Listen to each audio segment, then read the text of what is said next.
Hey, welcome to the Black Guy with Tips podcast. I'm your host, Rod, joined as always by my co-host, Karen. and we're live on a Tuesday, ready to do some podcasting. Find us everywhere you get podcasts. The official weapon of the show is Phone chair. an unofficial sport. Bullet ball. And bullet ball extreme.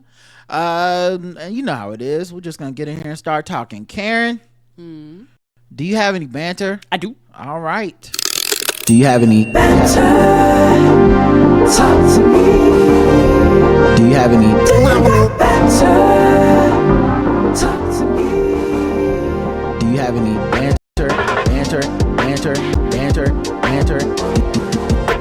Do you have any banter? I do. Banter, talk to me. Banter, talk to me. Do you have any banter? I do. Banter. I do. All right, banter me up, baby. Yeah, my banter is short, but Okay. it's something I talked to you about earlier today. I had went to get my annual, and for the first time in a long time, all my numbers are really, really good.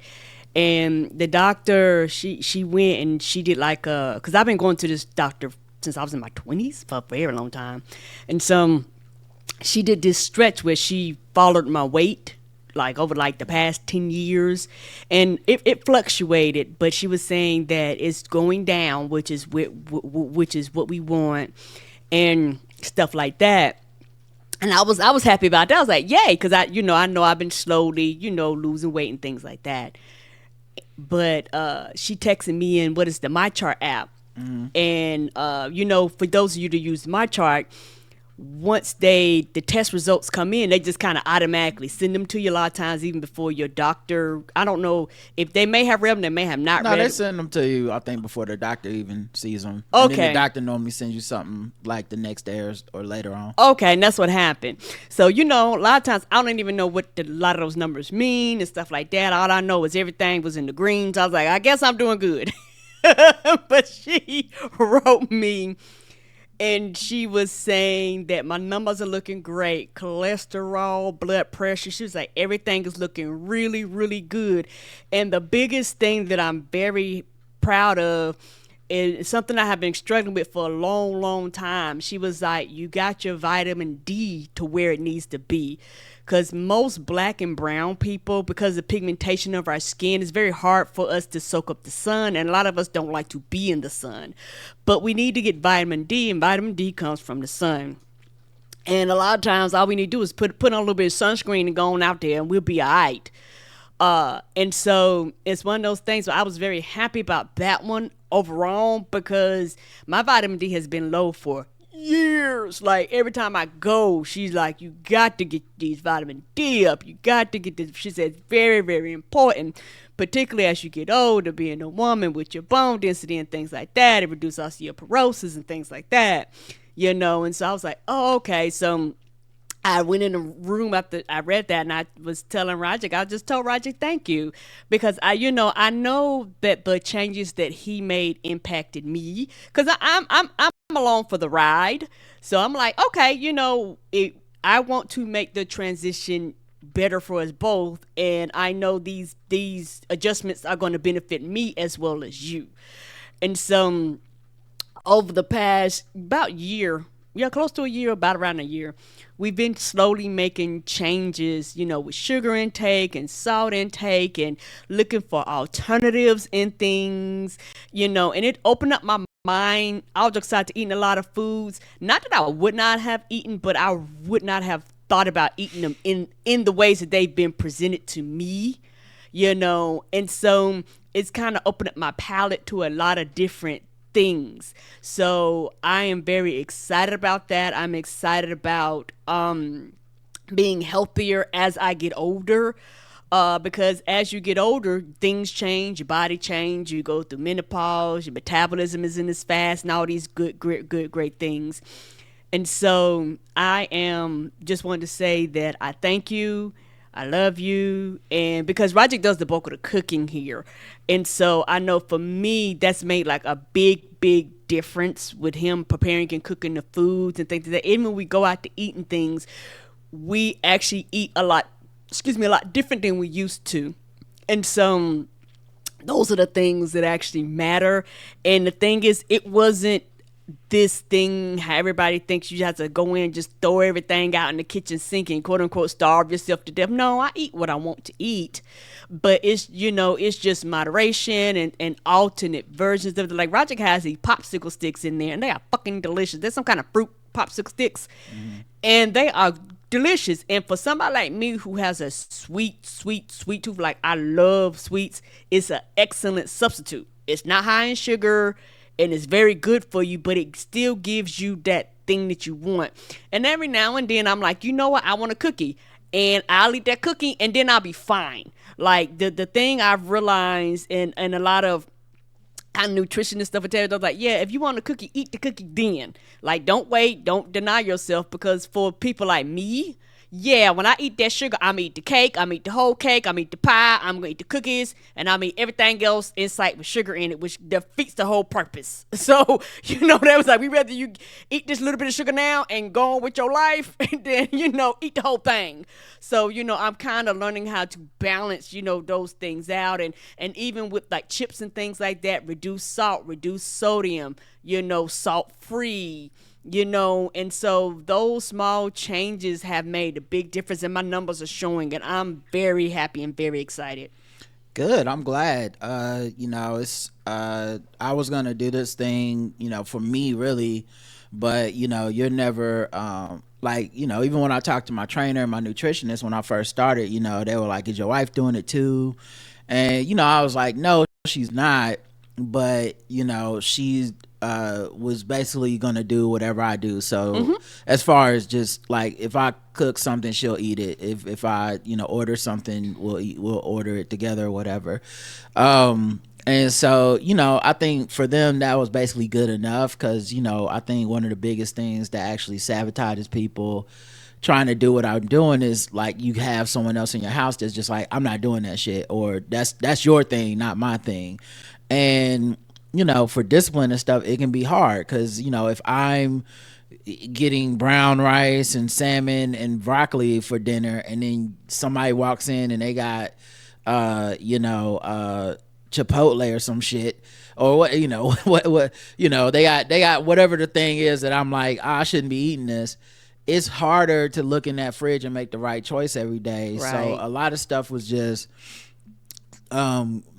setting myself up to win by being like, let me keep food in here that I know is good for me and is healthier and smarter, and yeah, I haven't felt like I've been quote unquote denying myself, because at least the team that I have, they haven't been like, don't eat, like starve yourself, don't eat, or only eat this or only eat that. You know, it's kind of been like, if you can just kind of adjust your mind to getting to like 80% of the time you're very conscious of eating like healthier or smarter foods. And you know, when you cook it yourself and stuff, I'm always trying to look for and explore ways to make delicious food, because I think there's a mindset that comes that's like, right, oh, if it's healthy, it doesn't taste good, right, and it's bland. Yeah, that hasn't been my experience really.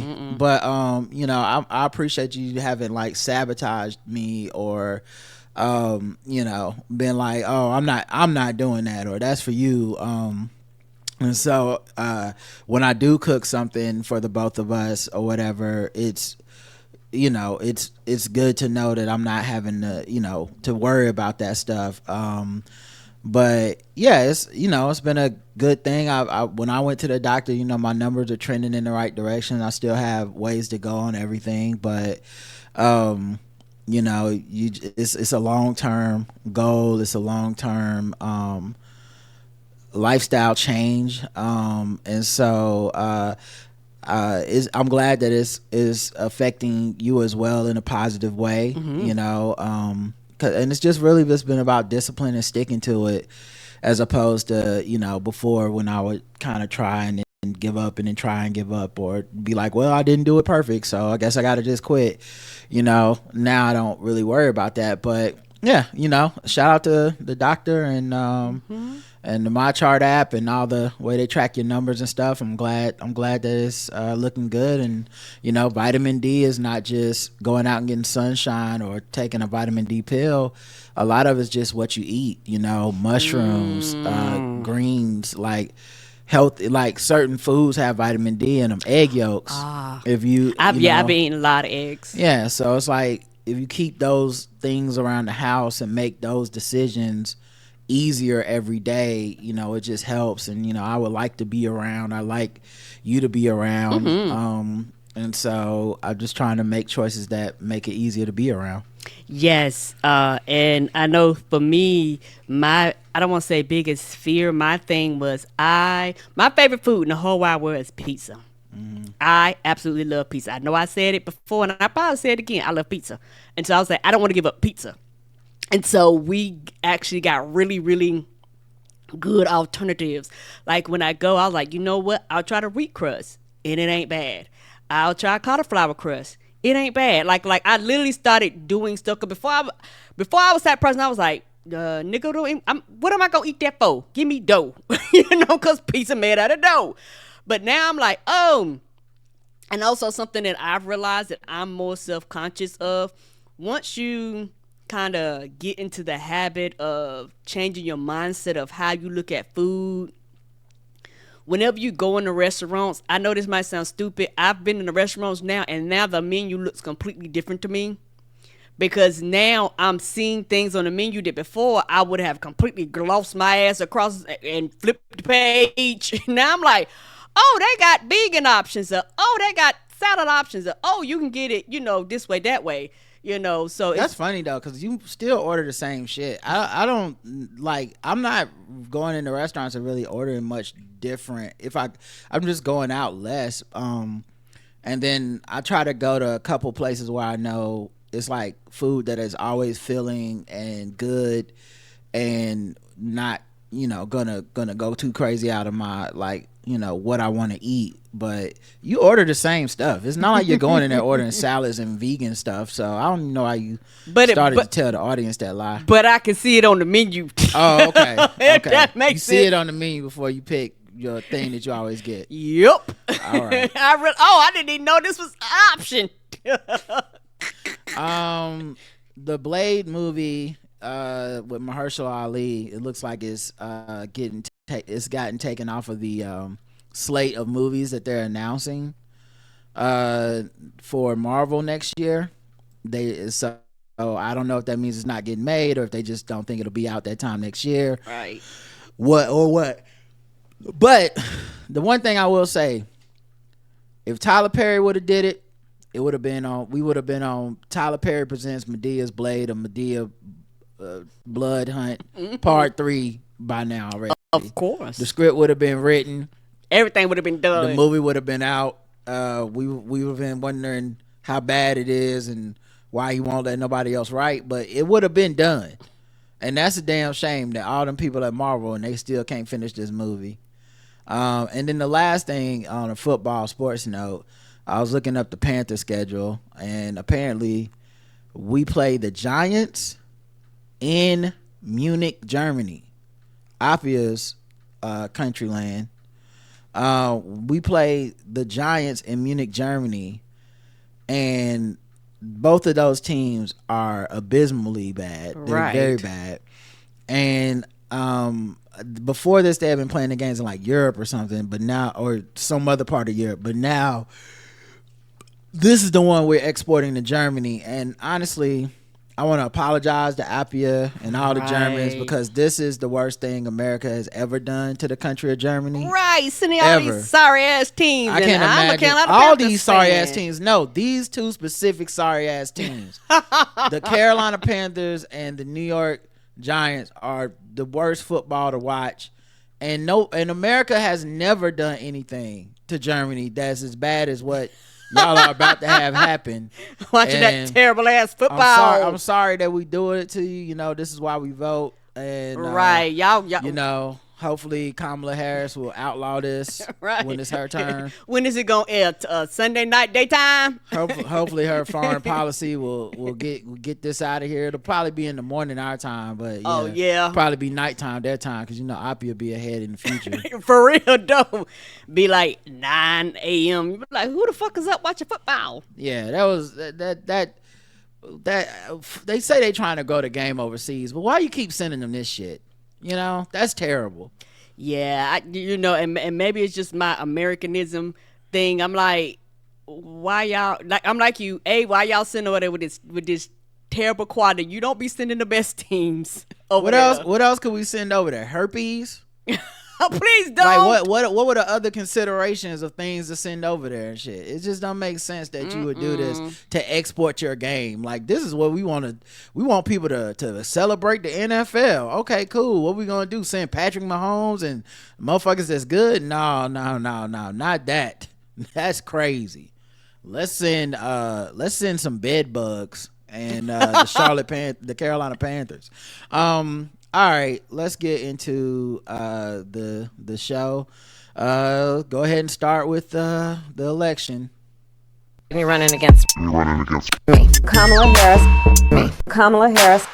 This former president, we're not going back. This former president, we're not going back. This president, we're not going back.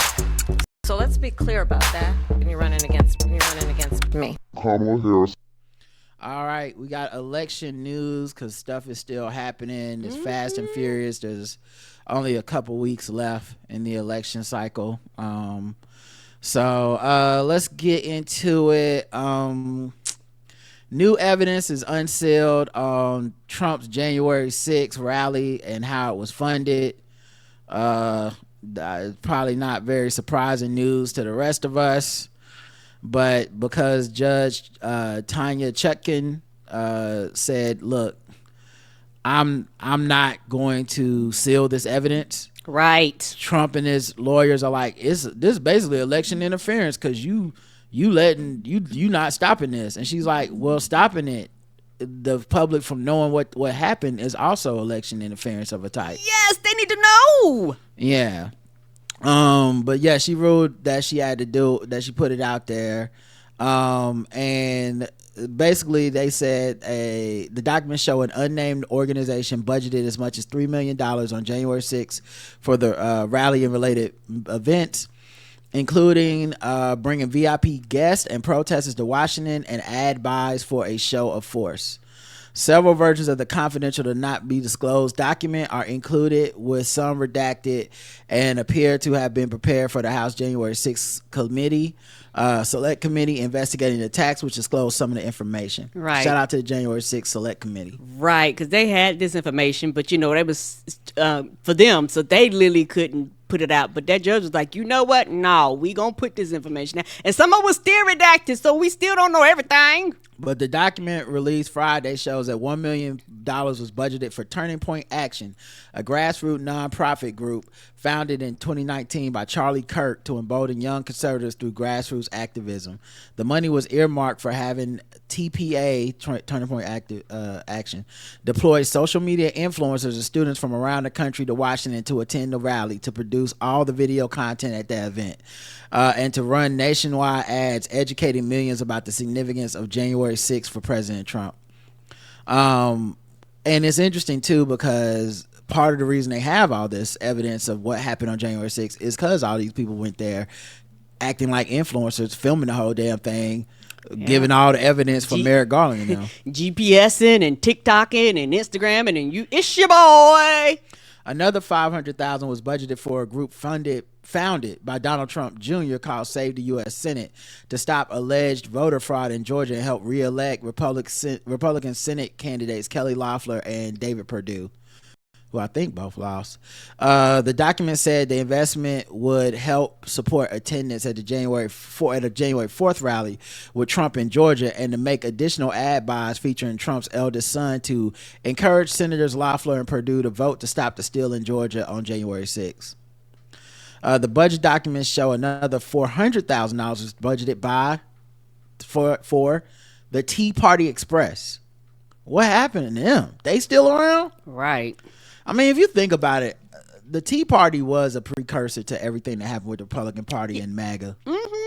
They just morphed into MAGA, but it's Yeah. still the foundation of it. I'm trying to find it is the Tea Party as far as I'm concerned. Them niggas didn't disappear. Yeah, Donald Trump is essentially like the prince that was promised for them. Yes. But yeah, they created a centralized website to promote the rally events on January 5th and 6th, including targeted ads and a television and radio and digital campaign to promote the January 6th rally and encourage attendance. Another $200,000 was budgeted to a person whose name and company were redacted to assist with his organization efforts, and a separate group whose name was also redacted was budgeted to receive $100,000. The estimated cost of their hotels, private flights, car services, and private security for about 10 to 15 of its members. The Republican Attorney General's rule of law defense was budgeted to receive $200,000 to fund their legal efforts to fight the election fraud nationwide and file lawsuits. And about $300,000 was budgeted for speaker fees and travel for VIP speakers and a busing program to bring in rally goers within a 180-mile radius. Basically, this was a huge undertaking that was extremely coordinated.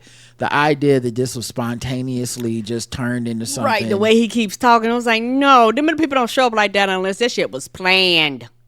Yeah, so I just, I appreciate them going into this. I appreciate them continuing to do the work. I'm glad they unsealed it. Shout out to Jack Smith and shout out to Tanya Chutkin.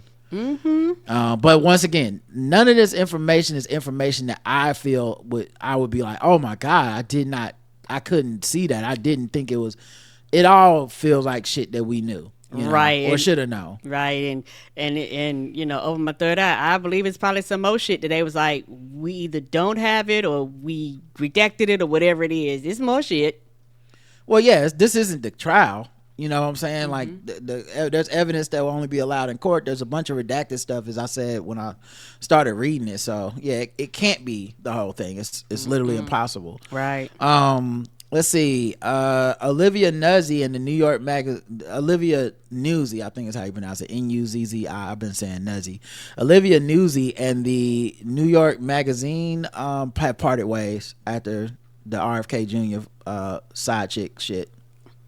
Yeah. So she couldn't get that job back, which I mean makes sense. Well, what the fuck was supposed to happen? Right. They weren't gonna let you keep the job. Yeah. Unrelated, but could be related. I don't know. E. coli outbreak linked to McDonald's has chain pulling ingredients from menus in some states. I don't know. Y'all did let Donald Trump hand out them burgers and stuff, and next thing you know, people dying from E. coli. Open your third eye. Open your third eye. Open your third eye.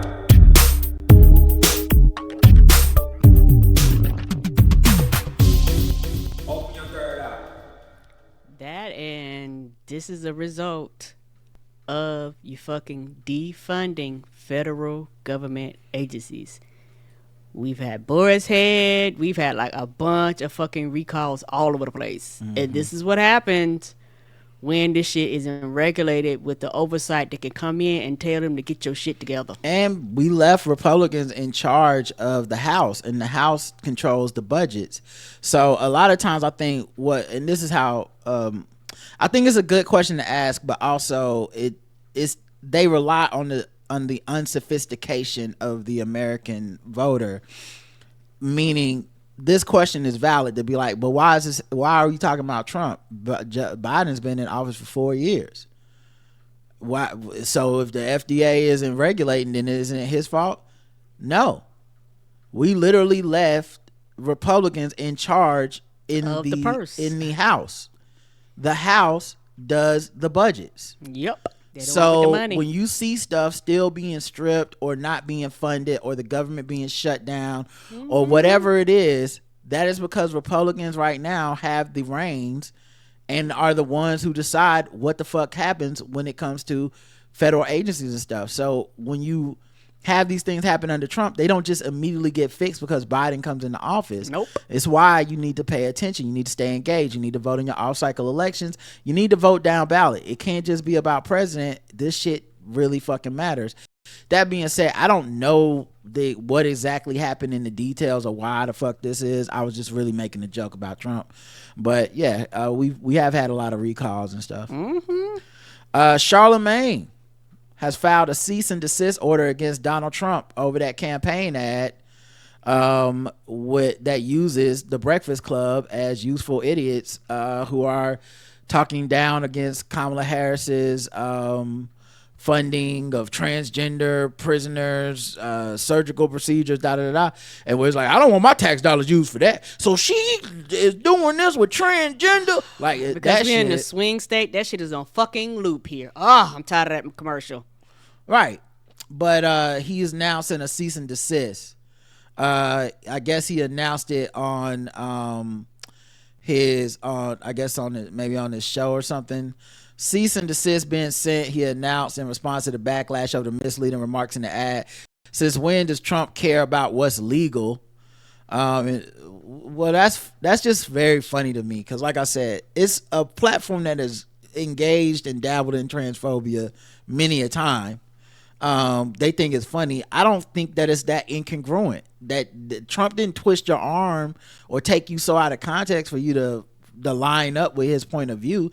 He could have just played when y'all had Lil Duval on there cracking up, about beating up trans women and doing hate crimes. Like, it ain't really that hard of a stretch to find, somebody like this saying shit. That's why you really shouldn't dabble in those things in the first place. But yeah, earlier you called that shit effective. You said it was a good ad, so I guess he's now trying to Enough of the fan base must have got upset. Yeah, because I think the entire thing he's done of now trying to like align himself closer to Kamala Harris and not try to do all the like gotcha shit, I think a big part of that has just been that motherfuckers aren't playing about it anymore. I don't think it's like he grew a heart or became like super sensitive like, or this is not a educated game. or smart or informed. I truly think he just looked at the way the crowd was blowing, realized that the black men ain't gonna vote, and these damn Democrat shit was getting kind of played out. Nobody wants to hear it at this moment, and so it's like, let me just chill the fuck out, because it's not fruitful. Yeah, it's not worth it. And people aren't putting up with it anymore. They're looking at me and saying I'm a fucking op. They're not saying like, yeah, man, that's what I'm talking about. The kind of people saying that shit now are, your Lord Jamars and coon ass dudes that are just blatantly anti-black that make their money that way. Right. And I don't think it helps his brand to be aligned with, your Jason Whitlocks and shit like that. So, but yeah, it's very interesting to see him send that cease and desist, because I doubt his heart grew 3 sizes, And we will see if Donald Trump even honors it. Right. Because that shit is still on repeat here. I saw it today. Right. I mean, that's the problem. You can never you can't put that toothpaste back in the tube, because we saw it. So for whatever it is with you being like, oh no, I don't want to, well, they used it many times. It's been viewed. It looks like you align with Trump on this shit. And people are putting you in the same category when they look up and they see, your Ice Cubes or your, Waka Flockas and all this shit that align with Trump. The fact that you have a platform and you don't admonish this dude, you spend more time banging on Democrats. This is the setup. This is the grift. This is how you get got. This is why you have to be very fucking, pointed and concise with what you have to say about shit on your show. But I mean, it doesn't behoove them to do that, because they go more viral doing the opposite. So I get why they wouldn't want to do it, but Right. this is the downside of it. Yes, this is the downside. Yes. For them and their platform the other way is actually a lot more beneficial. I get it. Yeah. So all right. Let's get into another segment. P. Diddy be wanting the body, and you gotta tell him no.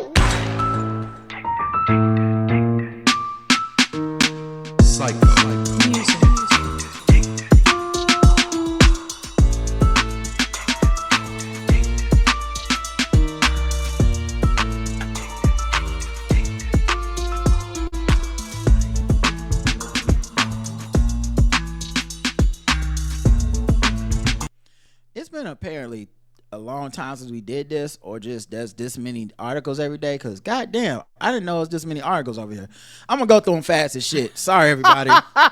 You know I ain't been keeping up. I don't like going in too much detail with this motherfucker, but we're gonna try to go through as fast as we can. Here we go. Russell Simmons fails to pay $3 million in agreed settlement to 3 women, including sexual assault accuser. Okay, that's how it goes. That's what happened with Trump. That's what happened to Diddy. That's what happened with all these motherfuckers. Yeah, they fuck around. They don't pay, and guess what? They end up paying anyway, or either they don't pay, and now you in trial, and they talk about the size of your dick. So he reportedly owes $3 million to 3 women, including one who accused him of sexual assault. He has not paid them their previously agreed upon settlements. So that's how shit ends up in court. So yeah, and of course he's in Bali, so I'm guessing this is just another reason he'll never come back stateside. He will never step a foot on this soil again. Maybe this is the plan. That I 100% agree. And didn't that WWE man, Vince McMahon, yes, end up not paying somebody, and the shit came out too? That's how it starts. You know what the rule is? Pay bitches they money. Pay Bitches. There you go, guys. If you sexually assault somebody, pay the bitches. Okay, Karen said herself that. I wouldn't have said that way, but all right. Nick Cannon says people scared to talk about partying with Diddy probably got something to hide. I'm gonna actually disagree with Nick Cannon on this, and I know that this is maybe the funny joke to say or the popular thing to say because everybody's looking at these celebrities and being like, you must have did it too. Honestly, dog, why the fuck would you be talking about it at this point? Yeah, what the fuck is there to say? If I, Roderick Morrow, went to if the Game Theory rap party, and then 2 years, 5 years, 10, 20 years later came out, somebody got assaulted at that party that I was not aware they got assaulted. I wasn't there for those purposes. Right. Nobody told me. I just went there because I thought it was a good time. And you asked me, like, remember how you used to go to all them parties? I don't want to talk about it. That's not a crazy fucking thing to say. If anything, it's weird now to be like, man, shit, me and Diddy used to get it in. I don't know about all that rape shit, but we used to stay up till 4. No, it's right. It's the time is gone, and he hadn't done them parties in years. Like, the fuck we gonna be talking about? That don't make sense. Yeah. So I don't know if people are doing this to like exonerate themselves, to distance themselves. Like, hey man, I wasn't at them parties, but if you don't want to talk about it, you did something. I don't know. Yeah, it's the thing we talked about before. How a lot of times what they're looking for is not actually what happened. It's more speculation, and this is that speculation shit you were talking about. How it's more intriguing, it's more gossipy, it's more you got my attention when you say shit like that versus be like, hey, just because somebody that don't mean they knew what happened. Right. So yeah, it's just but he was on the Breakfast Club, so everybody gets scared to talk because they probably got something to hide. I ain't got nothing to hide. I was in there Harlem shaking, doing all that stuff, but it wasn't, come on, whatever. So yeah. All right.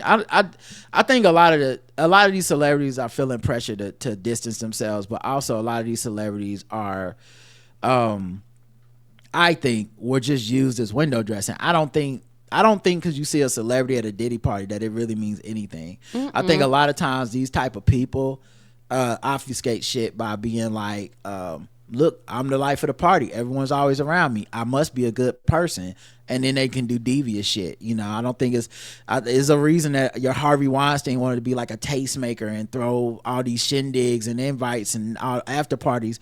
They don't want, they want the appearance of legitimacy by having all these people around, and that's why they don't show everybody the underbelly of the shit. That doesn't even make fucking sense. Right. People don't keep that. Not enough people keep those kind of secrets where everybody's participating in it and nobody's talking about it. Like, somebody would have just said, somebody would let something slip. Somebody would say something. And even with Diddy over the years, there's been slips. It just hasn't been, the stuff that the juicy shit that people want to hear. But anyway, let's see. Stephen A. Smith predicts Diddy's defense could score a major victory if Cassie assault tape is omitted from the 2025 trial. Man, Stephen A. what do he even do now? He just be talking. Yeah, he's a talking head. When they say talking head, that's what he does. He's a talking head. He gets pays a lot of money to talk. I know, but this was on his own separate podcast. It's just interesting, like, anyway, I guess he's just trying to be more like, you know, the podcast space. But yeah, he I guess do we know that won't be allowed in court? Like, is there any reason for us to know? I don't know. Right. Kanye West's ex-assistant claims drugging and sexual assault during a studio session with West and Diddy. All right, guess we'll see if that's true. We will see. You know, that's how I feel about this shit. We will see. Diddy's now been sued by 6 new accusers, including a teen who claims he was assaulted at a white party. They just keep coming forward more and more. It's 2 Jane Does and 4 John Does. They claim they were sexually assaulted by Combs between 1995 and 2021. One is from a lawsuit is from a man who claims he was 16 years old when the mogul sexually assaulted him after being invited to a white party. Just, it's not gonna stop. I mean, I don't even mean that as a joke. I know that sounds like I'm saying can't stop, won't stop. I literally mean it's just more and more people going to come forward as other people come forward. Bow Wow got dragged for complaining about the lack of parties since Diddy's arrest. Oh, they're still partying. Oh, are they, Karen? Yeah, somebody got a party somewhere, but not as big as his. No. BET Award weekend, like the past 2, it didn't feel right. There was no motion, no parties, there was nowhere to go. He further explained that without Diddy's influence, there was a hole in the music scene. He even admitted to telling Jermaine Dupri there's no parties. It felt like something was missing. He was everything hip-hop, so for that to die out, you just would have never thought. I disagree with you, Karen. I feel like there weren't, whatever the Diddy party scene was, I don't think there was that during BET weekend, and I don't think it would have been smart for anyone to try to fill that vacuum. Agreed. Right now, seem like it's kind of hot out here on the streets. So being like his downfall is my come to the Ludacris party seemed like the wrong move to be making right now. So I would imagine people would just went the fuck home or chilled out and they like with they few people they can trust. Okay, I'm with you. Okay, so basically he was like, there wasn't like a spot, like there wasn't like this is where everybody. Diddy used to throw the party. Yeah, like and just they don't have the party anymore because that would be fucking stupid. Yes, and I wouldn't want to take the spot either. Nope. Yeah, we good. I mean, anyway, maybe it's just Bow Wow wasn't getting invited, but even if you say that means Diddy was throwing the kind of party that even Bow Wow could come through. Right. Meaning everybody was there. Bow Wow was there. Yes. Let's see. Diddy accuser claims ex-attorneys were clout chasing in sexual assault and trafficking lawsuit. Adria English, the woman who has accused Sean Diddy Combs of sexual assault and trafficking at his notorious Labor Day white parties, has publicly called out her former attorneys, accusing them of clout chasing. English's statement shared with USA Today on Saturday follows October 2nd withdrawal of her lawyers, Ariel Mitchell Kidd and Stephen A. Metcalf, who have now left her to secure new representation. So it sounds like her and her lawyers fell out. I don't know who withdrew first. Right. But she's expressed relief at her lawyer's departure, stating, "I'm happy with the decision to withdraw," and alleging that Mitchell Kidd had tried to portray her as non-credible in the process. English further criticized her former legal team, saying their withdrawal made it easier for me to secure a new professional non-clout chasing counsel.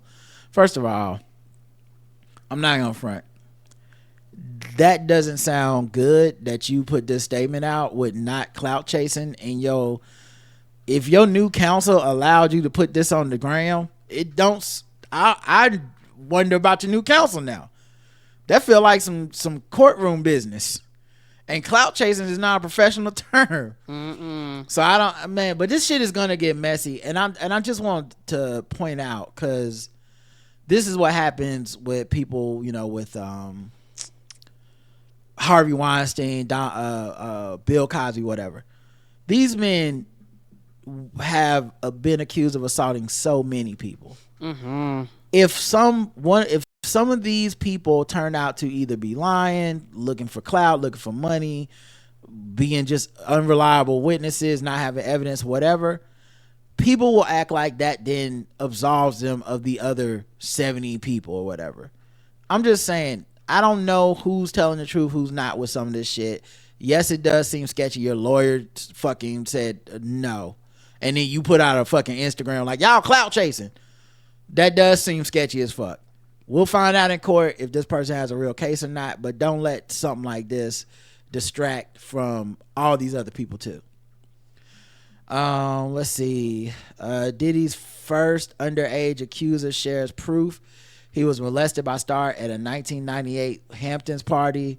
I think the proof is like a picture of them being at the party. So I don't, feel how you feel about that. Yeah, like I said, we will see with a lot of this stuff.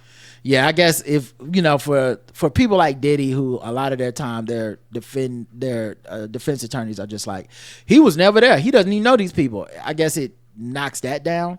It's like, here you are in a picture with the person at the time that they said you knew him. So man, there's so many of these fucking accusations and articles.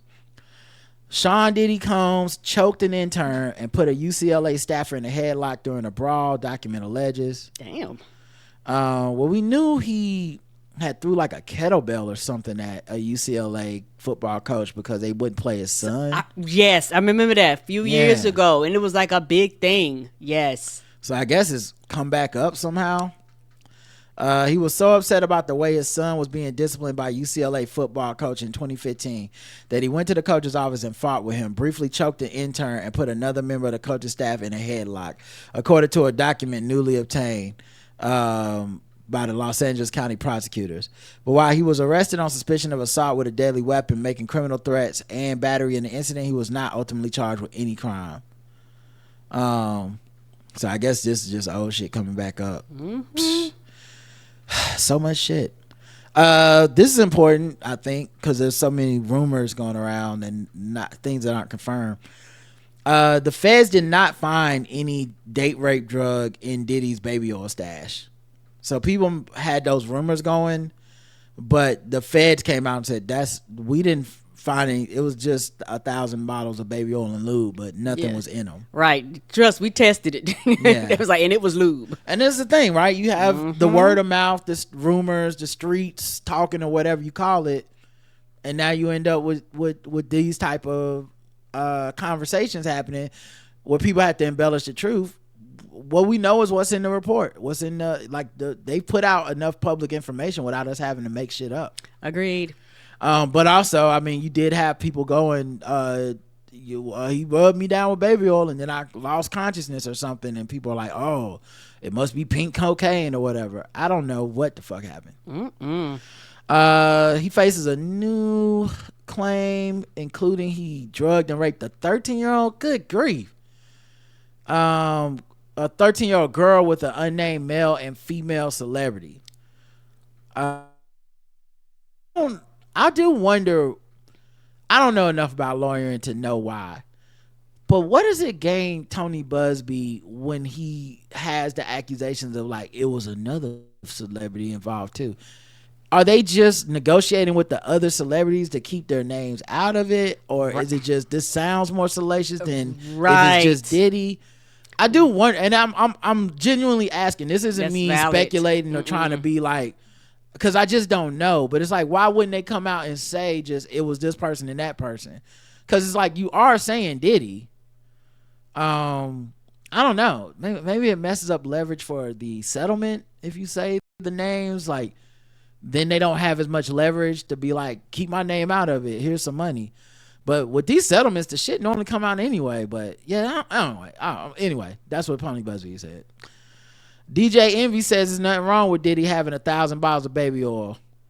He just like to get shit popping. I'm gonna tell you something right now, dog. A scammer is gonna always defend a scammer. Period. Like, they gonna always defend the scammer, dog. I don't know if they think it be looking innocent or what, but they always be like, nah, I mean, look, innocent till proven guilty. It's like, well, we have him on camera beating Cassie. Right. What are we talking about here? I'm surprised at how many people do that. But yeah, he said he a freaky nigga. He like freaky. The fact that he has 1,000 miles of baby oil and lube just mean he just like to get shit popping. There's nothing wrong. There's nothing illegal about that. He also drew a comparison between Diddy, Harvey Weinstein, Bill Cosby, O.J. Simpson, noted that they were all granted bail despite their heinous crimes, yet Diddy was denied. Yeah, yo, hustlers got a way about them. The scammers, they will find an angle to be like, but see, they doing this one wrong. It's like all of them did that, including OJ. I don't know why, like being like, hey man, look, I'm just saying, they y'all seeing what I'm seeing? Look, I'm just gonna compare him to 3 people that definitely did that shit, and I'm just saying they treating him different. It's like, why couldn't you bring up somebody that actually was exonerated? These are bad examples. Yep. This how they did Hitler, man. That was wrong. But Hitler did it. I don't like the fact that they didn't give him a bond. He has 3 kids without a mom, right?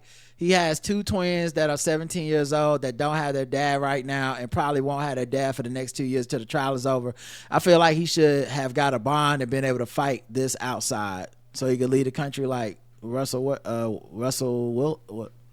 Simmons. Why didn't he bring up Russell Simmons as a comparison? Yeah, because he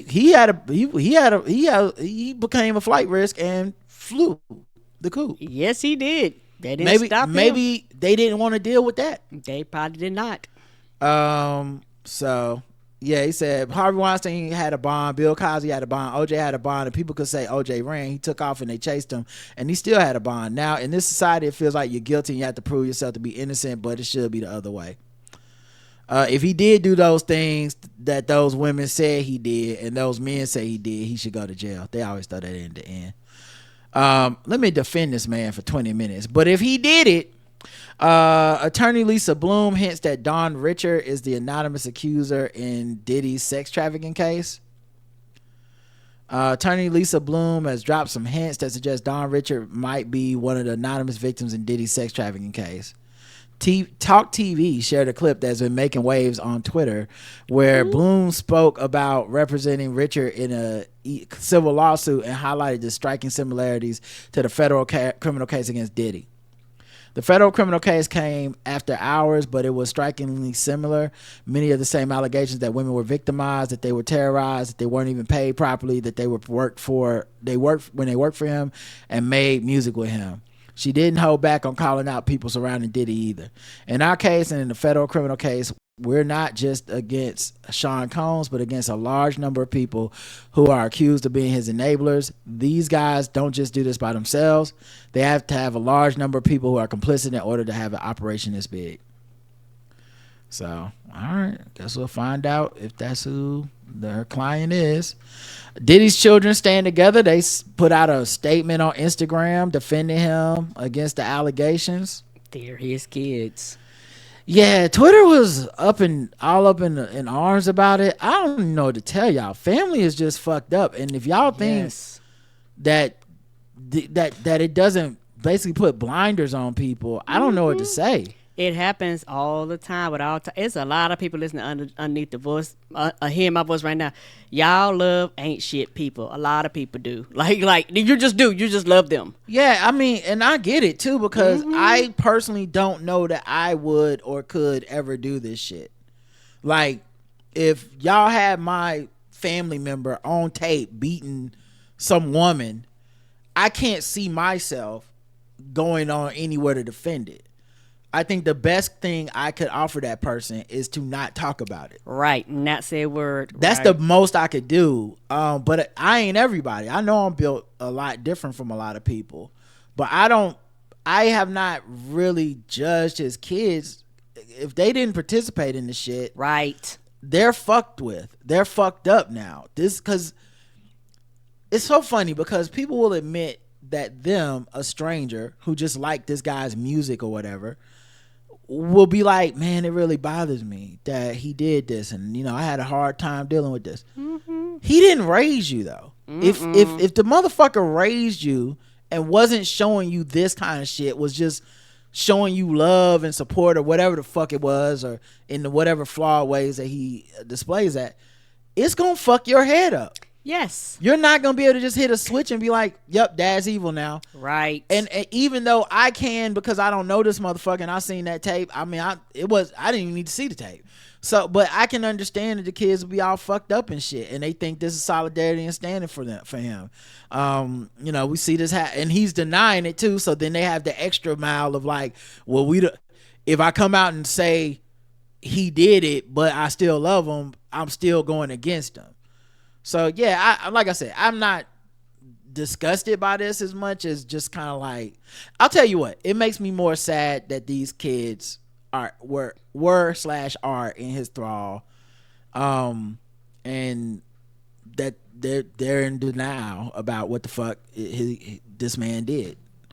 You know, I don't know what the percentage chance that he didn't do this shit, but it ain't high. No, it's not. Just a vast conspiracy corroborated with dates and photo evidence and proof and video evidence just to get this one man for no reason. I just don't know if I buy that. But yeah, his kids, like I said, it's more unfortunate that they are, you know, caught up in it too. Right, and it's also one of those things where they're impacted by this shit too, a lot more than the fucking internet is. Mm-hmm. And you know, the internet think that their say so and how they feel trumps the family. You know, who yeah, well, the had internet this is impact with him. People on social media are performing, right? So it's just easy to like, I would never, you know, and I'm sure you would never. I hope you would never. That's the right thing to do, but it's also just hella easy to say because it really ain't you. Right. You know, and these people typically are younger than us, and so it's just easy to bang on them. And people are mad at Diddy, so it's like I want to bang on everybody in his proximity. That's why people are trying to come up with celebrities to be mad at. Yes. I don't need all that, but yeah, I hear everybody, and it's very unfortunate that his family is still like in this thrall or whatever. Mm-hmm. But it's also exactly what the fuck happens, you know. Let's see what else we got here. This should have been an election news. Let me move this. Mm-hmm. All right. Let's go to another segment. What's a segment I want to do? Oh, you know what? I haven't done white people news in a while. Here we go. White people news, we're bringing egg salad to the barbecue. We might be problematic or a little bit dim. That sounds really harsh on our fragile pink skin. It's white people news. Oh yeah, white people news. See if we can brighten this up. Stop talking about all this sexual assault and you know, conspiracy and jail. Get some refreshing shit. Right? Don't y'all want something lighter? Mm-hmm. Harvey Weinstein battling leukemia while serving prison sentence. Oh, my bad. It's the white Diddy. Went from one Diddy to the other, didn't we? Yeah, the film Diddy. Yeah, he's been convicted of multiple sex crimes. He's now facing a personal health battle on top of his legal struggles. He got diagnosed with chronic myeloid leukemia, a type of bone marrow cancer, while serving his sentence at Rikers Island in New York. He's 71. He's reportedly been receiving treatment for the cancer while incarcerated. So we'll see what happens with him. Obviously, prayers down. So, you know, get well never. Top German neo-Nazi plummets 200 feet to his death while hiking on Hitler's favorite mountain. Wow, bad things are happening to some bad people this time. I mean, it's kind of good news if you think about it. Ooh, that's a long fall. Yeah, I guess he fell off. I couldn't help myself. I'm sorry. A top German neo-Nazi plummeted nearly 200 feet to his death while hiking on what is believed to be Adolf Hitler's favorite mountain. Oh, shit. Oh, someone make a horror movie about that. Andreas Monshuber, 37, a senior member of the Bavaria faction of neo-Nazi group The Third Way, was climbing the Untersberg mountain on a 30-person tour when he tripped on an exposed wet root. And oh, damn. Wet roots take you down? Yeah. Alex Haley's roots. And fell 196 feet down the rocky terrain to his death. Rescue teams rushed to the scene after the fall, but the far-right radical was killed instantly. Yeah, I'm not gonna lie. There must have been an all-white rescue team, because I would have taken my break. I would have stopped to get breakfast. You know, like, That's a long ass fall too. that would have been Fell for minutes. He would have been down there. I would have been slow as hell to get there. He would have been down there for a minute. I'll be like, yeah, as soon as I finish my coffee. Untersberg, a nearly 6,500 foot high summit in Germany, was considered Hitler's favorite view, with the Nazi dictator constructing his infamous Eagle's Nest retreat in the same area. Oh no. The site has since become an attraction for tyrants to visit. Tyrants. That's what they put. Did Trump go? He want to. It's on his bucket list. You know it is. He's like, if I win this next election, I'm going. Various right-wing extremist groups on Telegram and Facebook are now collecting donations to erect a memorial statue at the scene of the fall and financially support their comrade's wife and children. Yeah, okay. His death hit us all hard, the donations page said. Okay. All right. Okay. He hit that mountain hard. Okay. As of Friday afternoon, the group raised more than $7,000 for a memorial, and a separate appeal for donations raised more than $13,000. Y'all got $20,000 to give to neo-Nazi? That's crazy. Right. Y'all ain't got nothing better to do with y'all time and money but to help out hate. That's wild.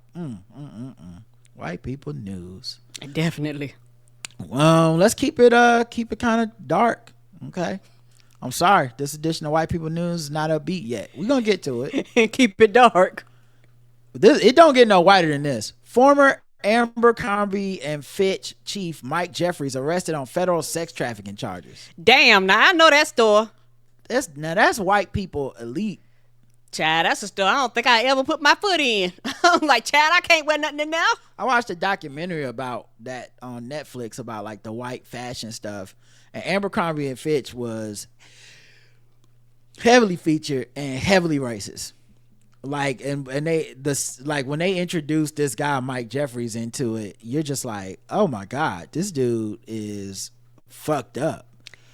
So I can't even be shocked. Right, and the thing is that they, when you go by, it's like they don't say it, but you feel like no niggas should go in there. So I'm like, nah, I'm good. I get the vibe. Yeah, the documentary goes into all this. It's it was definitely on purpose that the vibe was black people don't come in here, don't work here. Yeah. When they had black employees, which they did hire, they would make them work in the stock room or put them in the back or get them bad hours. It was like a purposeful, like, this is for a certain type of white person, not even all white people. It was like, don't be fat, like it was a very particular type of white aesthetic that they were going for. Well, I'm glad that because it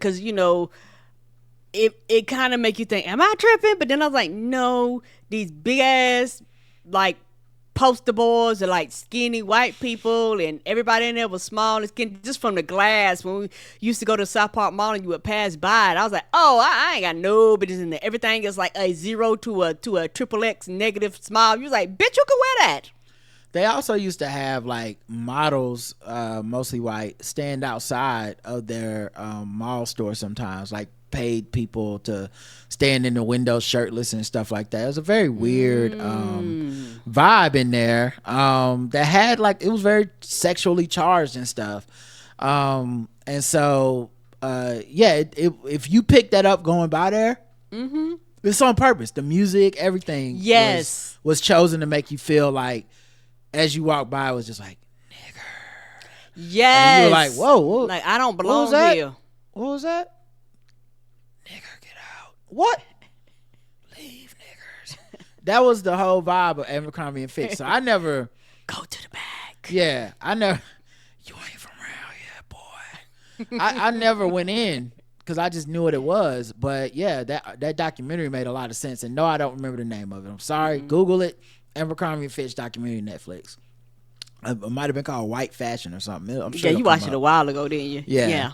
But they said that Him, his romantic partner, and a third man were arrested Tuesday on charges of luring men into drug-laced, outlandish, and coercive sex parties by dangling the promise of modeling for the retailer's once-defining beefcake ads. For almost 20 years, Jeffries, his partner Matthew Smith, and their employee James Jacobson used Jeffries' status, wealth, and a web of household staffers to fulfill the couple's sexual desires and keep it a secret, according to a federal indictment. Sexually exploiting vulnerable human beings is a crime, and doing so by dangling dreams of a future in fashion and modeling is no different, a Brooklyn-based U.S. attorney Breon P. said at a news conference. He called the case a warning to anyone who thinks they can exploit and coerce others by using so-called casting couch system. Get them. Well, there's a whole genre of porn that's about to go away. That's just a joke, guys. I know those are fake. The charges echo sexual misconduct accusations made in a civil case and the media in recent years. Lawyers representing Jeffries in a federal sex trafficking lawsuit have said he vehemently denies those allegations.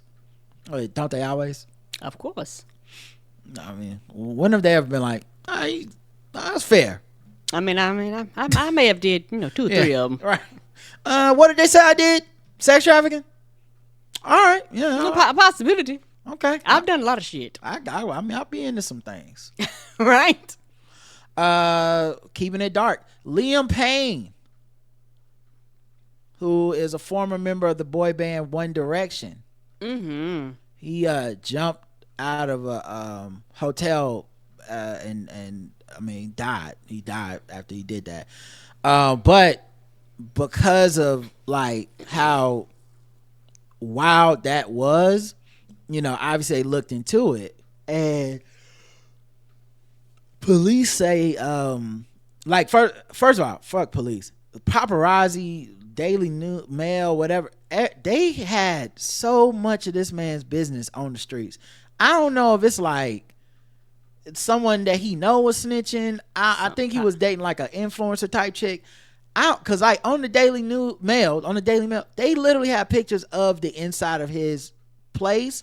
Damn. TMZ had a picture of his body they put on Twitter. I didn't want to see it, but I saw people being upset by it. Right. Like I've never seen a death treated like this before, where it's just all the rules of like polite society that we have kind of been going by just went out the window. Right. And everybody want to be in it. But I tell you right now, I be motherfucking livid if something happened to my family member and it's posted everywhere and they know before I do. I still remember like the sheriff's office and maybe like some first responders in LA being sued over sending TMZ pictures of Kobe Bryant and the people in the helicopter that died. Yes, we haven't notified the families. And it's obviously terrible. But even if you did notify the family, it's a terrible thing to do, right? Right. Like I'm sending this to TMZ to hopefully get a check out of this or something. And TMZ and all these places are typically like, we won't even publish that because they didn't give a fuck about this guy. It was just out there on the streets. But anyway, so what I think is interesting is there's stuff coming out where he had basically a meltdown in the hotel where he was like yelling at hotel employees and arguing with people. I think one of the things he even said was, I was in a boy band, that's why I'm so fucked up. And had some bops too. Poor thing. He had a bunch of drugs in his system, crack cocaine, which I did not know was coming back. Benzodiazepines and Tussie, Tusi, more commonly known as pink cocaine. What the fuck is a pink cocaine? Yeah, I heard he had something called crystal, which is spelled with an I instead of a Y, which is a drug I definitely don't know nothing about. Yeah, I know nothing about drugs. I like to not know then. Mm-mm. Yeah, but you like not knowing about anything, so that it doesn't really carry the same weight as me not knowing. Yeah, right. You normally know. I'm the one going, whoo. Yeah, so I like look, when they said crystal was one of the drugs in this system. White people do for bringing. Like, I definitely don't know no shit about that.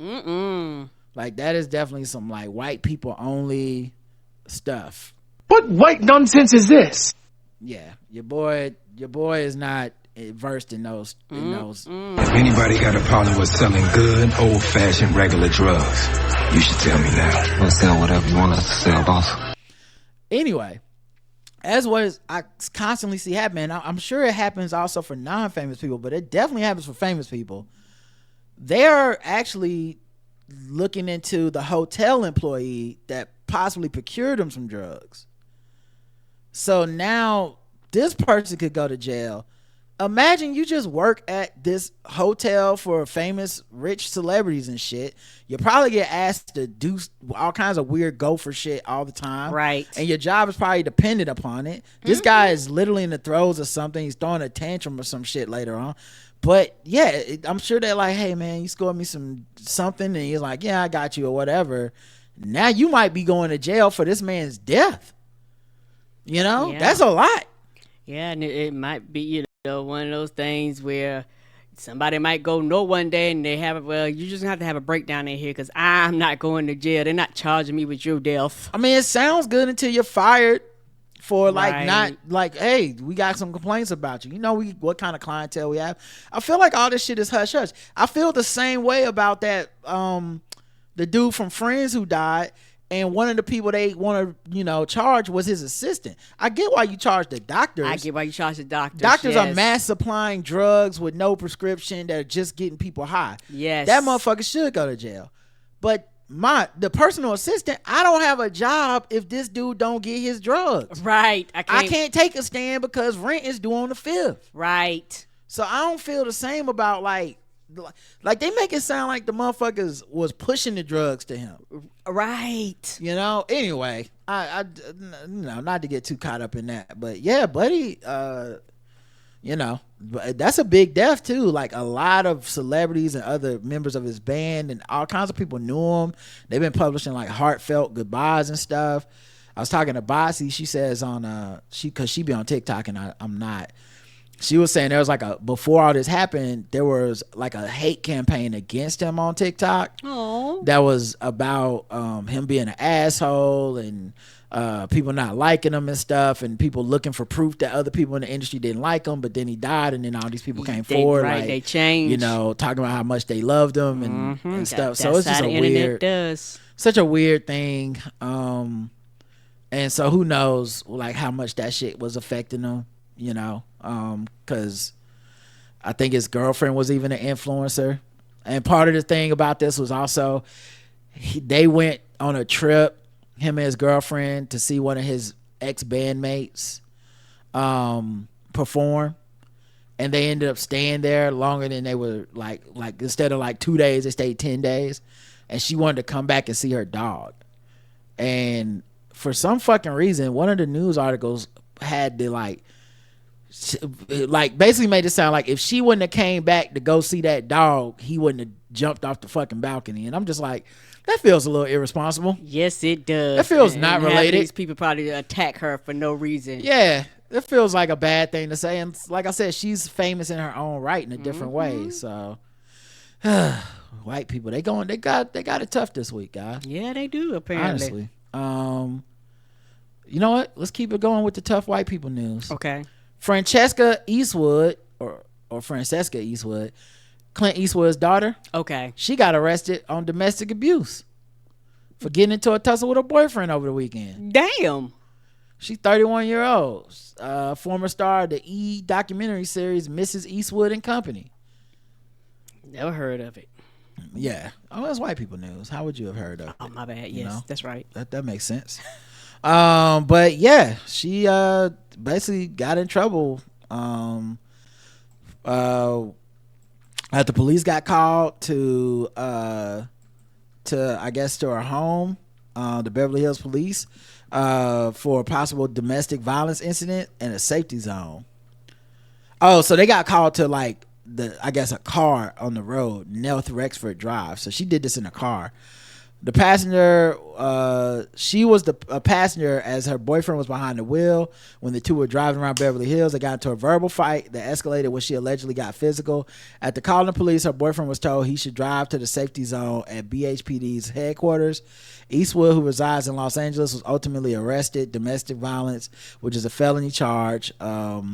is what she got charged with.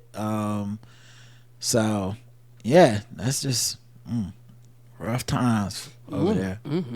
Where are the fathers? Where the daddy's at? All right, let's do some nicer ones. Okay, All right, I got a couple nice ones. I don't want to leave you guys too sad with white people news. This is a sad one. But this is a nice one. Jerry Seinfeld said he regrets saying that the extreme left killed comedy. He says it's not true. You can't say certain words about groups. So what? So it's good to see he came back, had some accountability, and stop acting because like I was a baby. like, that don't make no sense. And he would complain about the comedy, about going to college camp. I was like, sir, you're old enough to be part of a great grandpa. Like, these are like 20-year-olds. Like, no, unless you just keep in connection with their scene, and once you get to a certain age, you're gonna just age out of college anyway. Like, y'all not gonna have shit in common. I just think he was trying to promote that movie and try to be edgy. It was just dumb. Honestly, it was just dumb. I don't know if someone got to him, he just had time to think about it, or maybe he even wanted to go viral to help promote that the Pop-Tart movie, which was a fine movie, but it's just like, bro, what you doing? Right. Jennifer Lawrence is pregnant, set to welcome second baby with Cook Maroney. Cook Maroney sounds like That's a name. sounds like a Star Wars pilot, or a person that was in one of the people that helped Captain America in the Captain America movie. Somebody said a Batman villain. Cook Maroney, yeah, the chef. Cook Maroney. That sounds so made up. Don't it though? Cook Maroney does. It sounds like a snitch in Gotham. You know what? He sound like somebody was going against Chef Boyardee and lost. Right. He's like, damn it, no, we got to go with Chef Boyardee on the side of the can, dog. Right. Your name just don't have that appeal. Cook Maroney sounds like what they tried to make Chef Boyardee. And they was like, look, we had an arsenic outbreak. The cans killed a lot of people. We got to rebrand this shit. Right. Okay, Cook Maroney is dead. The name is dead on these streets. We can't use that name no more. Cook Maroney. That's crazy. Cook Maroney sounds like if they restarted the N1 basketball tour. Yes. Yes. It'd be an Italian baller named Cook Maroney or some shit. Out there busting your ass. Cook Maroney. Get out of here. That name. Be serious, is Jennifer Lawrence. Not real. Marry a real person next time. What are you doing? Go home, Jennifer Lawrence. You're drunk. Might as well marry apple, orange, or grape. Right. Cook Maroney. You name your kid that. You're a grown ass adult being like, what's the name of your baby? Cook Maroney. Come on, man. Cook Maroney sounds like what a toddler says if you like, what you want for dinner, Yes! baby? Cook Maroney? You want me to cook some macaroni and cheese? That is adorable. Yes, that's exactly how that sounds. Get out of here. Coming up next, the Big Bopper is gonna play Cook Maroney's new hit. Oh man. All right. But yeah, so good for them though. Good for them. Pregnant with a second baby. All right. We love to see it. She's 34. She's already the mother of 2-year-old Cy, whom she welcomed in 2022 with her husband Cook Maroney. This will be their second child. What they gonna name this one? I think they should name it Cheese Maroney. Keep the thing going. Whoever Cook Maroney is, he is somebody important. Because why else do you marry a Cook Maroney? Yeah, Cook Maroney. I don't know what he does for a living. He's probably a nice guy. Yeah, probably somebody super duper famous that nobody knows unless you're in the industry. That would make them not super duper famous at all. That's the opposite of super duper famous. That nobody knows. What is he famous for? He's a art gallery dealer in New York. So nobody know who he is. Which is kind of, it's kind of what you want, Shout out to them. Cook Maroney came up. Let's see what else. As long as he ain't cooking the books, y'all be all right. A Washington State woman called 911 after being hounded by up to 100 raccoons. Oh! Yeah. The whole gang showed up. Le'Veon Bell, Antonio Brown. Oh no! Waka Flocka, Paige Steele was there. It was insane. She was like, "How did I get them out of here? They over there in my lawn trying to make America great again." There's a video of them. Oh no! That's a lot of raccoons, dog. That's a lot. Where did of it come raccoons. from? You can't even go outside. I have not seen that many coons in one place since Blacks for Trump. Oh no! Yeah. Bitch, yes. Somebody got to come and get him because I'm not going out there. Well, she had to flee her property after 50 to 100 raccoons descended upon it and were acting aggressively. She told deputies she started feeding a family of raccoons decades ago, and it was fine until about 6 weeks earlier when the number showing up went from a handful to around 100. That's because raccoons be talking. They be smart. knowing. They are very smart. Yes. Same thing happened with Trump. They're He very fed a couple of smart. coons, Diamond and Silk, And they just in 2016. Next thing you know, you're looking around, half the NFL's at his rally, and you're like, what happened? You go home, you tell the rest of the raccoon family, they feeding us over here. Come get these checks. yeah. What's the number one thing they tell white people? Don't feed the animals. They don't have that shit up there for no reason. She said those raccoons were becoming increasingly more aggressive, demanding food, and that they would hound her day and night. Now, you know you fucked up when the raccoons is out during the day. Because raccoons don't come out at night, Yeah, right? Yeah. They getting up, like, setting their alarm to be on your ass In for the brunch. schedule. That means you They're really... like, don't she get up at 7:30? Yeah, I think she does. Yeah. Let's be there 15 minutes early. You been wilding kind of hard if the raccoons is like, deet, deet, deet. Up, time to get brunch. Time to go harass Sarah. Where's my mimosas? Scratching at the outside of her home at the door. If she pulled up her car, they would surround the car, scratch at the car, surround her if she went from her door to her car and went out or went outside at all. They saw this as a food source now, so they kept coming back and they kept expecting food. Mm-hmm. You know what they say, you feed them enough, they start to look like you. Yeah, hey. It's not clear what caused their numbers to balloon suddenly. Yeah, it is. She fucking fed them. They went viral. She went viral. They started telling people. Both the Sheriff's Office and the Washington Department of Fish and Wildlife determined no laws were broken. So you can feed raccoons apparently up there.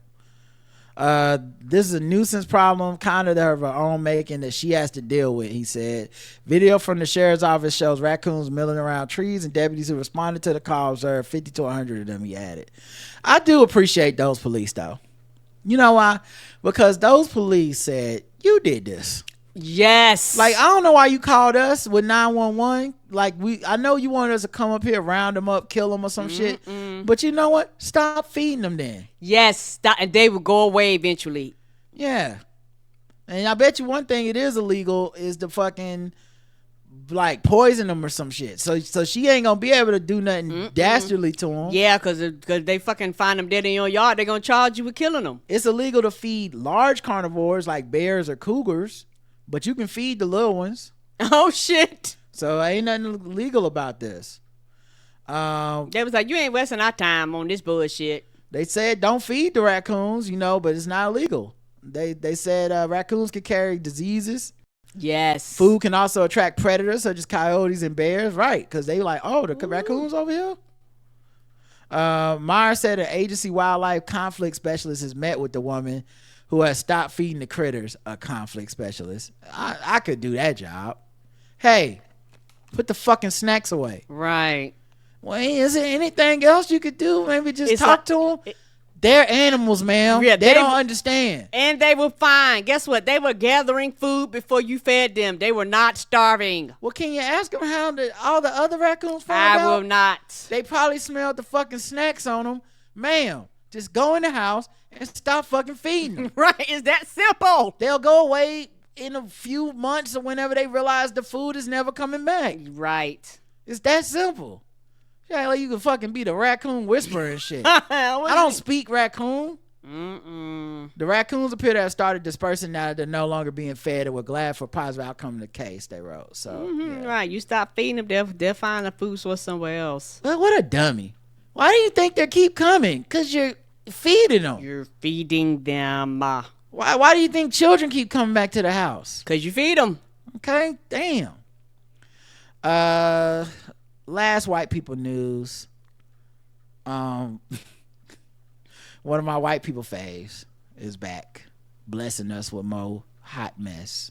I would have never known this woman was so fucking messy if not for the last 5 to 10 years. Martha Stewart. Yes, Martha, what is she doing?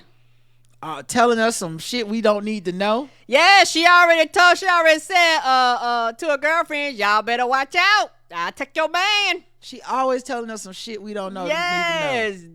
Posting thirst traps and shit. This is why she had that insider trading, because she be telling shit she's not supposed to be telling. So she admits that she cheated on her ex-husband and doubts he ever knew about that. She gangster. Her ex-husband Andy Stewart.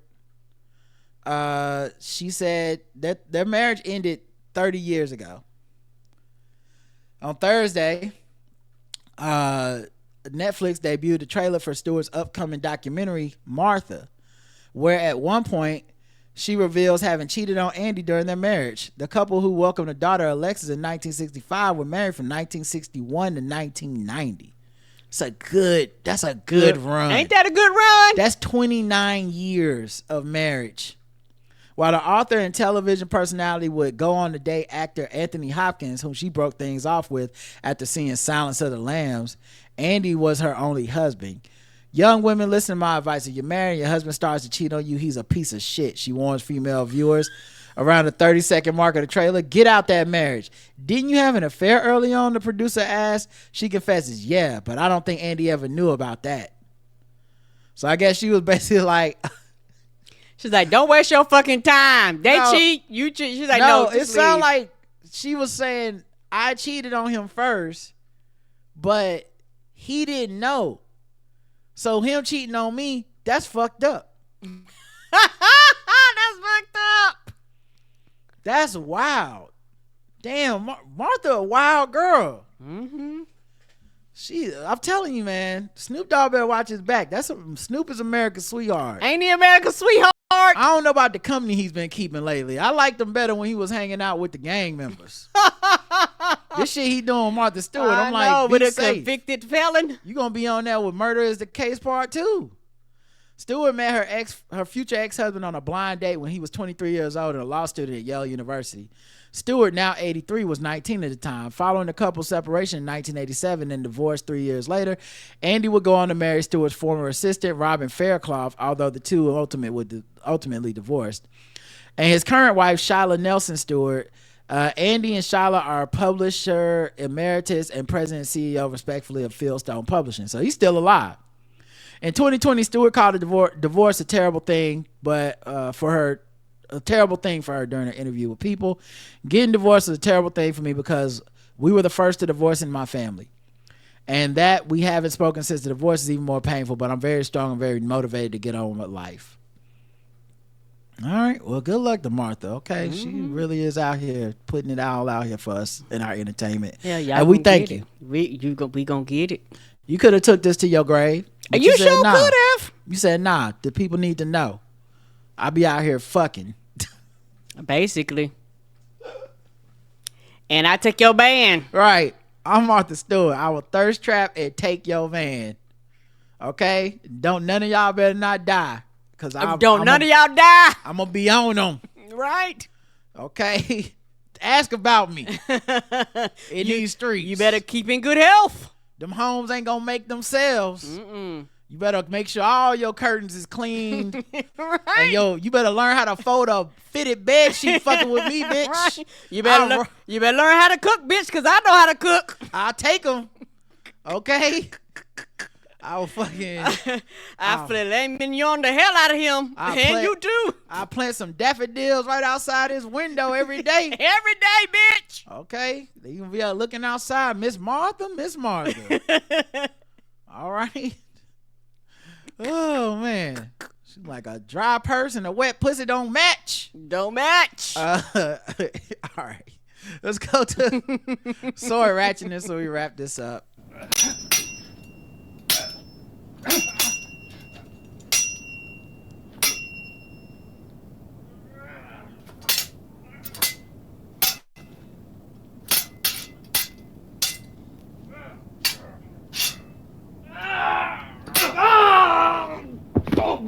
And you know what?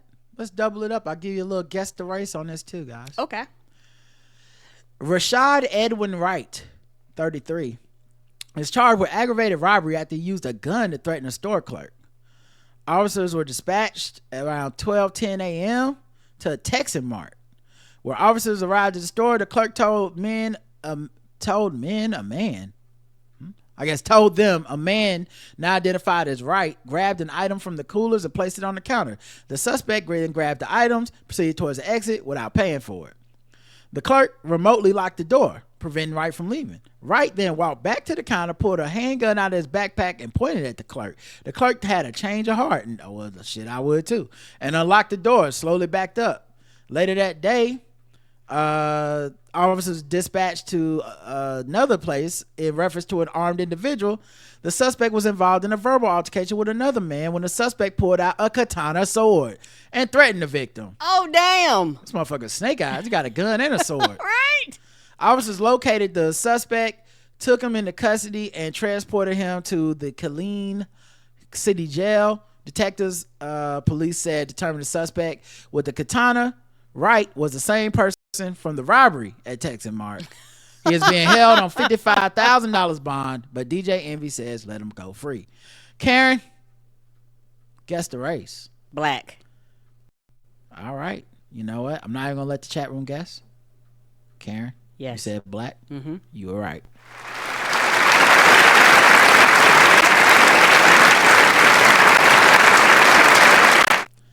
Yeah, that's him. Anybody right going to a Texan Mark, whatever that place is called, I was like, yeah, you black. Yeah, I mean, he looked like he carried a sword. Yeah. Like one of them curvy Egyptian swords. He looked Hotep-ish to me. Yeah, a little bit. He got them old school braids. Yeah. Yeah. Shout out to that clerk trying to be brave and die for motherfucking Texan Mart's money. Child, you could. I'm not locking you in there with me. Right. Now you know what?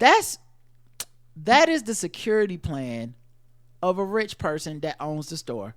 Yes, because that is not the security plan of anyone who's ever worked in that store. Yes, because if I'm able to lock you in here, bitch, it need to be something separating you from me. Because if not, the plan is pointless. Why would I lock you in here with myself? Yes. You don't want me. You want the stuff. Have it, bitch.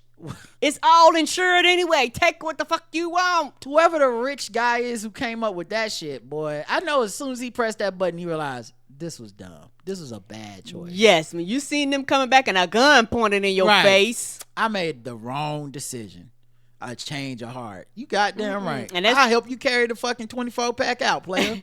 And you know, and that's probably part of the policy was you hit the button. Yeah. Yeah, get your ass whooped in there. You get one end, I get the other end. I will only use that button to lock people out. Yes, bitch. Lock you out. Somebody be like, I'm coming back in there. I want my change. I'm like, no, you don't. Mm-mm. But as far as locking you in with me, can't imagine a scenario where I would. For who? For what? For why? Right. So some rich motherfucking oil tycoon can get more money. I'm good. They'll have another motherfucker working my shift by the time the ambulance show up. Right. All right, y'all. That's it. Thanks for listening. We'll be back. Well, it depends on what Justin says. We may do a show tomorrow. Just really depends on if Justin can do Balls Deep tomorrow or Friday. Okay. So until then, I love you. I love you too. Mwah. Bye, everyone. Peace. Peace.